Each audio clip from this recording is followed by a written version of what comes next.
교사의 교육 철학을 이야기해보고 오늘 수업에서 자신의 교육 철학이 드러난 부분을 말해보세요. 네, 저는 교사가 뚜렷하고 바람직한 교육 철학을 지니고 수업을 설계할 때 학생들에게 의미 있는 배움이 일어날 수 있다고 생각합니다. 따라서 저는 학습자 중심을 해야 한다는 교육 철학을 가지고 오늘 수업을 구상해 보았습니다.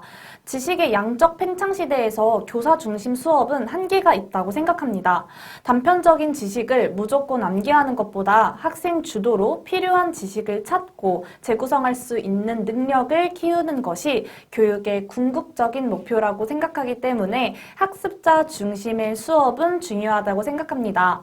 제가 이와 같은 교육 철학을 갖게 된 이유는 고등학교 때 주로 했던 모둠 활동 때문이었습니다. 모둠 활동을 통해서 선생님의 일방적인 지식 전달보다는 우리 학생들이 먼저 내용의 중요함을 찾아보고 이야기를 함께 구성하는 과정을 통해서 우리가 중심이 되어 수업을 하는 것에 재미를 느꼈던 경험이 있기 때문입니다. 따라서 제가 오늘 수업에서 교육 철학이 드러나도록 설계한 부분은 다음과 같습니다. 첫째, 짝과 함께 토의하여 교사의 핵심 질문에 답을 찾도록 설계했습니다. 학생은 교사가 제시하는 사료를 보고 핵심 내용을 짝과 토의하는 과정을 통해 비판적인 사고력과 탐구력을 향상할 수 있습니다.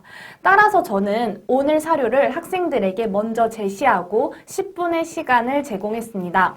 이 시간을 통해서 학생들은 서로 토론을 했고 오늘 핵심 질문에 형광펜으로 밑줄을 친 다음 이후 수업을 들었습니다.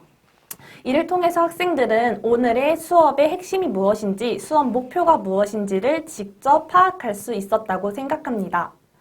두 번째로는 토의한 내용을 발표하도록 수업을 설계했습니다. 수업이 토의로 그치는 것이 아니라 학생들의 발표로 수업이 완성될 수 있도록 구성했습니다. 학생들은 자신들이 토의했던 내용을 발표하는 과정을 통해 자기 생각을 분명하게 표현하며 의사소통 능력을 키우고 상대방의 의견을 경청하는 과정까지도 배울 수 있었다고 생각합니다. 이런 수업을 통해서 학생과 교사가 함께 수업을 완성해 나갈 수 있었다라고 생각을 합니다. 세 번째로는 자기평가와 동료평가를 할 수 있도록 수업을 설계했습니다.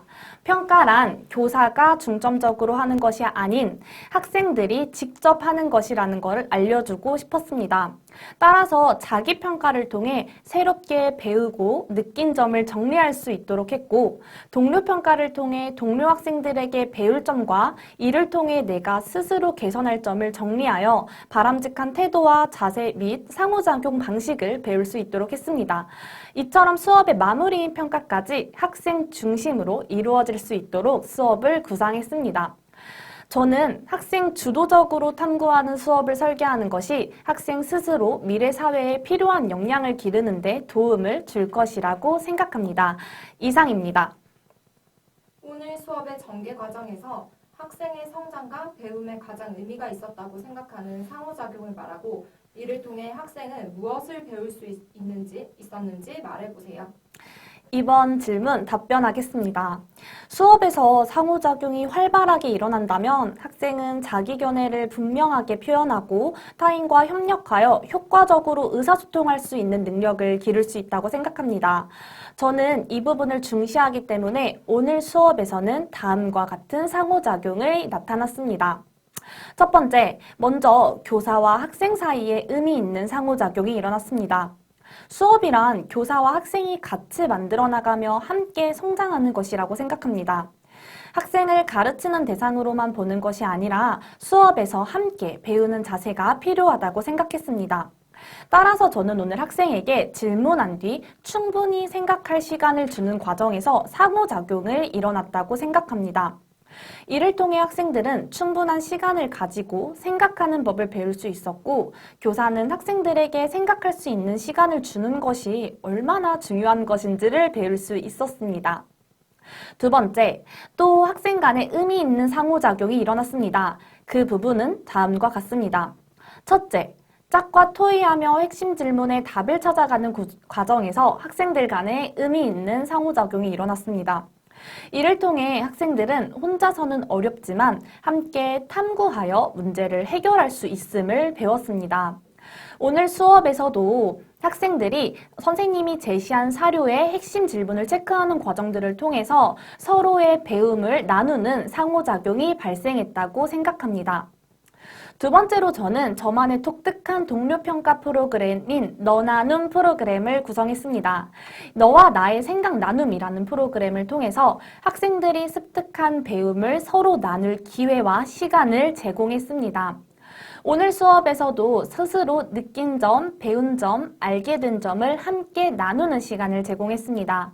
이를 통해서 학생들은 서로의 생각을 나누며 자기 생각을 확장시켜 나가는 과정을 느낄 수 있었습니다. 교사와 학생과 학생이 상호작용을 통해 의미 있는 배움이 일어나고 더 나아가 배움을 나누는 뜻깊은 수업을 오늘 수업을 통해서 만들 수 있었다고 생각합니다. 이상입니다. 오늘 수업을 통해 깨달은 점을 이야기하고 다시 수업한다면 어떻게 개선할지 말해보세요. 네, 항상 열심히 수업을 준비하지만 수업이 끝나면 아쉬운 부분도 남고 더 개선할 부분이 많이 생긴다고 생각합니다. 오늘 수업도 최선을 다해 준비했지만 이를 통해 깨달은 점을 바탕으로 제가 개선할 부분을 말해보도록 하겠습니다. 첫 번째, 저는 배움이 느린 아이와 빠른 아이를 모두 고려하는 수업을 구성해야 된다는 것을 알게 되었습니다. 학생의 수준이 다양한 만큼 한 명의 낙오자가 없이 모두 개별적으로 수업의 주체가 될 수 있도록 교사의 꾸준한 수업 연구가 필요하다라는 생각을 하게 되었습니다. 이를 통해서 제가 다음 수업에서 개선해야 될 부분은 다음과 같습니다. 첫째, 학생의 이해를 돕는 예시를 사용할 것입니다. 오늘 수업했던 4.19 혁명에서 저는 학생의 이해를 돕기 위해서 며칠 전에 실시된 학생 자치회 선거를 예시로 들었습니다. 학생들에게 학생 자치회 선거를 했을 때 우리 모두 비밀 투표했던 거 기억나나요? 그런데 이 투표가 공개적인 투표가 되었다면 어떨 것 같은가요? 와 같은 예시를 통해서 학생들이 실생활에서 직접 경험할 수 있는 예시를 사용하여 설명했습니다. 이러한 설명 방식은 학생의 삶과 연계됐기 때문에 학생들에게 많은 동기유발을 일으키고 좀 더 이해에 도움을 주었을 것이라고 생각합니다. 저는 앞으로도 이런 설명 방식을 더욱 더 많이 연구하고 수업에 적용해서 제 수업이 좀 더 풍부해질 수 있도록 수업을 더 좋게 개선해 나가도록 하겠습니다. 두 번째로는 인지적, 확산적, 수렴적 발문 등 상황에 맞는 적절한 발문을 사용하겠습니다. 저는 오늘 학생들에게 여러분이 이 시대에 살았다면 민주화 운동에 참여했을 것 같은가요? 와 같은 적절한 발문들을 많이 사용하였습니다. 이러한 발문은 학생들에게 창의적인 사고력을 향상할 기회를 준다는 것도 깨달았습니다. 답변이 준비된 질문이 아닌 내 생각을 좀 더 확장해 나갈 수 있는 질문을 통해서 학생의 흥미를 유발하고 또 이해를 동반한 창의적 답을 이끌기 위해서 저는 앞으로 더 발문을 연구하고 이를 적용할 것입니다.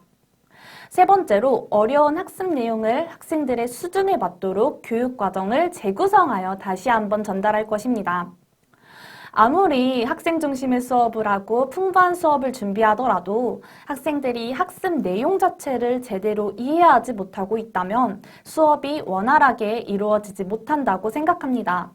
따라서 개별적인 학습 수준을 미리 파악하고 적절한 모듈을 구성한 뒤 다양한 예시와 도표 정리를 통해 모든 학생의 확실한 내용과 이해를 도울 것입니다. 저는 모든 학생을 지식 창조의 주체자로서 존중하고 수업에서 소외가 되는 아이가 없도록 규칙을 만들며 단 한 명의 아이도 포기하지 않는 그런 수업을 위해서 노력할 것입니다. 이상입니다.